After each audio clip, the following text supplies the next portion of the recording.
दिन में तू ना हो वो दिन ही नहीं, जिस जीवन में तू ना वो जीवन नहीं। दूसरे सामुएल का पुस्तक 5 अध्याय का 20वें वचन।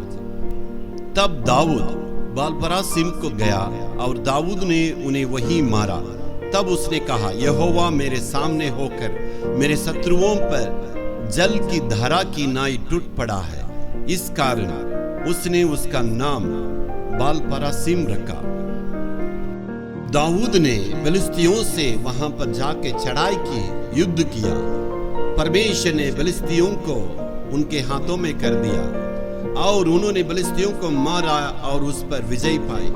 देखिए, दाऊद ने वहां पर जीतने के बाद उसकी महिमा को, परमेश्वर की महिमा को अपने लिए नहीं लिया और प्रभु को सही ढंग से महिमा करके उस जगह का नाम बाल पेरोसिम रखा। इसका मतलब यहोवा जल की धारा की नाई अपने शत्रुओं पर टूट पड़ा है। इसका मतलब इतना युद्ध में किसने विजय दिया?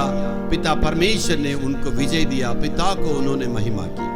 जहां कहीं भी युद्ध में जाता था, हमेशा परमेश्वर की महिमा करने में कभी नहीं झुकता था। वो ये नहीं कहता मेरे तलवार के द्वारा, मेरे युद्ध करने की युक्ति के द्वारा, मैंने अपने शरीर की बल के द्वारा इस जीत को हासिल की। ये इस प्रकार कभी भी वो नहीं कहता था। भजन संहिता 44 के 6 में देखिएगा, वो कहता है, परमेश्वर ने मुझे विजय दिया। मैं अपने तलवार से, मैं अपने धनुष से, तीर के द्वारा मुझे विजय नहीं मिली है। परमेश्वर ने मुझे हमेशा विजय दिया। इसलिए जब फिलिस्ती उस गोलियत का सामने जाकर खड़ा हुआ था, उस वक्त में भी कहा था, तुम्हारे सिर को परमेश्वर मेरे हाथ में देंगे, यहोवा आज विजय को देंगे।